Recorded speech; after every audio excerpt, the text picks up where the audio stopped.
Hello friends, welcome to my channel टू शुरू करते हैं। आज भी जिंदा है रामायण काल के ये 7 लोग। शोधकर्ताओं के अनुसार भगवान राम का काल ईसा पूर्व 5000 वर्ष पूर्व रहा है, अर्थात आज से 7000 वर्ष पूर्व। हालांकि पुराणों की धारणा कुछ अलग है। रामायण काल के वैसे तो कई लोग आज भी जिंदा हैं। 1. हनुमान जी। प्रभु श्री राम के भक्त हनुमान जी आज भी जिंदा है। प्रभु श्री राम और माता सीता की कृपा से वे एक कल्प तक इस धरती पर सशरीर ही रहेंगे। 2. विभीषण। भगवान श्री राम ने रावण के अनुज विभीषण को अजर अमर होने का वरदान दिया था। विभीषण जी 7 चिरंजीवियों में एक हैं और अभी तक विद्यमान हैं। विभीषण को भी हनुमान जी की तरह चिरंजीवी होने का वरदान मिला है। वे भी आज सशरीर जीवित हैं। 3. काकभूषुंडी। भगवान गरुड़ को रामकथा सुनाने वाले काकभूषुंडी को उनके गुरु लोमश ऋषि ने इच्छा मृत्यु का वरदान दिया था। दरअसल लोमश ऋषि के शाप के चलते काकभूषुंडी कौवा बन गए थे। लोमश ऋषि को बाद में इसका पश्चाताप हुआ। तब उन्होंने काकभूषुंडी को बुलाकर शाप से मुक्त होने के साथ ही राम मंत्र दिया और इच्छा मृत्यु का वरदान भी दिया। कहते हैं कि कौए का शरीर पाने के बाद ही राम मंत्र मिलने के कारण उस शरीर से उन्हें प्रेम हो गया और वे कौए के रूप में ही रहने लगे। कालांतर में काकभूषुंडी के नाम से पहचाने गए। 4. लोमश ऋषि। लोमश ऋषि परम तपस्वी तथा विद्वान थे। इन्हें पुराणों में अमर माना गया है। हिंदू महाकाव्य महाभारत के अनुसार ये पांडवों के ज्येष्ठ भ्राता युधिष्ठिर के साथ तीर्थ यात्रा पर गए थे और उन्हें सब तीर्थों का वृतांत बतलाया था। लोमश ऋषि बड़े बड़े रोमों या रोओं वाले थे। इन्होंने भगवान शिव से यह वरदान पाया था कि एक कल्प के बाद मेरा एक रोम गिरे और इस प्रकार जब मेरे शरीर के सारे रोम गिर जाएं तब मेरी मृत्यु हो। 5. जामवंत। अग्नि के पुत्र जाम्बवंत को भी प्रभु श्री राम से कल्प के अंत तक जीवित रहने का वरदान मिला हुआ है।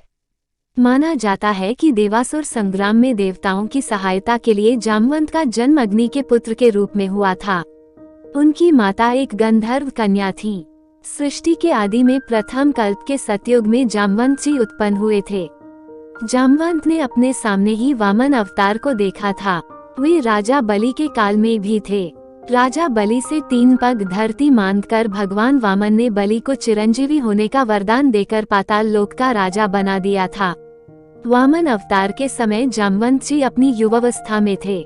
जामवंत को चिरंजीवियों में शामिल किया गया है। 6. मुच्छुकुंद। माधाता के पुत्र मुच्छुकुंद त्रेतायुग में इक्ष्वाकु वंश के राजा थे। मुच्छुकुंद की पुत्री का नाम शशिभागा था। एक बार देवताओं के बुलावे पर देवता और दानवों की लड़ाई में मुच्छुकुंद ने देवताओं का साथ दिया था, जिसके चलते देवता जीत गए थे। तब इंद्र ने उन्हें वर मांगने को कहा। उन्होंने वापस पृथ्वीलोक जाने की इच्छा व्यक्त की। कहते हैं कि तब इंद्र ने उन्हें बताया कि पृथ्वी पर और देवलोक में समय का बहुत अंतर है, जिस कारण अब वह समय नहीं रहा और सब बंधु मर चुके हैं, उनके वंश का कोई नहीं बचा। ये जान मुच्छुकुंद दुखी हुए और वर मांगा कि उन्हें सोना है। तब इंद्र ने वरदान दिया कि किसी निर्जन स्थान पर सो जाए और यदि कोई उन्हें उठाएगा तो मुच्छुकुंद की दृष्टि पड़ते ही वह भस्म हो जाएगा। द्वापर में जब काल्यवन और कृष्ण में द्वंद्व युद्ध का जय हो गया, तब काल्यवन श्री कृष्ण की ओर दौड़ा। श्री कृष्ण तुरंत ही दूसरी ओर मुंह करके रणभूमि से भाग चले और काल्यवन उन्हें पकड़ने के लिए उनके पीछे पीछे दौड़ने लगा। श्री कृष्ण लीला करते हुए भाग रहे थे। काल्यवन पग पग पर यही समझता था कि अब पकड़ा तब पकड़ा। इस प्रकार भगवान बहुत दूर एक पहाड़ की गुफा में घुस गए। उनके पीछे काल्यवन भी घुसा। वहां उसने एक दूसरे ही मनुष्य को सोते हुए देखा। उसे देखकर काल्यवन ने सोचा, मुझसे बचने के लिए श्री कृष्ण इस तरह भेष बदलकर छुप गए हैं। देखो तो सही, मुझे मूर्ख बनाकर साधु बाबा बनकर सो रहा है। उसने ऐसा कहकर उस सोए हुए व्यक्ति को कसकर एक लात मारी। वह पुरुष बहुत दिनों से वहां सोया हुआ था। पैर की ठोकर लगने से वह उठ पड़ा और धीरे धीरे उसने अपनी आंखें खोली। इधर उधर देखने पर पास ही काल्यवन खड़ा हुआ दिखाई दिया। वह पुरुष इस प्रकार ठोकर मारकर जगाए जाने से कुछ रुष्ट हो गया था। उसकी दृष्टि पड़ते ही काल्यवन के शरीर में आग पैदा हो गई और वह क्षण भर में जलकर राख का ढेर हो गया। काल्यवन को जो पुरुष गुफा में सोए मिले वे इक्ष्वाकुवंशी महाराजा मांधाता के पुत्र राजा मुचुकुंद थे।